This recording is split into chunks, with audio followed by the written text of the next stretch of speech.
Hello అండి. ఇప్పుడు నేను చూపించబోయే ఈ రెసిపీని ఎప్పుడైనా వేడివేడిగా తినాలనిపించినా, లేదు అంటే పిల్లల లంచ్ బాక్స్‌లోకి క్విక్‌గా విత్ 5-10 మినిట్స్‌లో చేసి పెట్టాలి అన్న ఈ ఎగ్ రైస్ రెసిపీని ఒకసారి ట్రై చేయండి. చాలా అంటే చాలా బాగుంటుంది. ఫస్ట్ దీనికోసం మన క్యారెట్, బీన్స్ కట్ చేసుకొని పక్కన పెట్టేసుకోండి. నెక్స్ట్ స్టవ్ ఆన్ చేసుకొని కడాయి పెట్టేసుకొని కొంచెం ఆయిల్ వేసేసుకొని అందులో మనం కట్ చేసుకున్న వెజిటబుల్స్ వేసేసుకొని కొంచెం సాల్ట్ వేసుకొని వాటిని ఫ్రై అవ్వనివ్వండి. ఒక 70% అయితే ఫ్రై అవ్వాలి. ఇందులో ఈ రెసిపీలో మనకి ఆయిల్ అనేది చాలా తక్కువ పడుతుందండి. ఎక్కువ వేసుకుంటే మళ్ళీ మనకి తినడానికి అంత మంచిగా అనిపించదు. ఎంత తక్కువ ఆయిల్ ఉంటే అంత బాగుంటుంది చూడడానికి. ఓ 70% ఇలా వెజిటేబుల్స్ అయితే కుక్ అయిన తర్వాత ఇందులో ఎగ్ అయితే వేసేసుకోండి.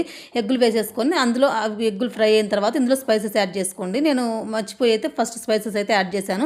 కొంచెం పసుపు, కొంచెం కారము, అలాగే కొంచెం ధనియాల పొడి వేసుకొని ఈ ఎగ్ని వెజిటేబుల్స్ మిక్స్ చేసేసుకొని మొత్తం ఇలా అయితే మిక్స్ చేసేసుకోవాలండి. ఇంకెలా మిక్స్ అయిపోయిన తర్వాత ఇందులో మనం ఆల్రెడీ ఉడికించి పెట్టేసుకున్నటువంటి రైస్ని వేసేసుకొని ఫైనల్ కొంచెం పెప్పర్ పౌడర్, అలాగే కొంచెం కొత్తిమీర కూడా వేసేసుకొని ఒక్కసారి టాస్ చేసుకుంటే మంట హై ఫ్లేమ్లో పెట్టుకొని మంచిగా టాస్ చేసేసుకుంటే వేడిగా పిల్లలు ఎంతో ఇష్టంగా తినేలా క్విక్గా అయిపోయి ఒక మంచి లంచ్ బాక్స్ రెసిపీ ఒక్కసారి ట్రై చేయండి. పిల్లలు కూడా చాలా ఇష్టంగా తింటారు. వీడియో నచ్చితే ప్లీజ్ ఒక లైక్ అండ్ సబ్స్క్రైబ్.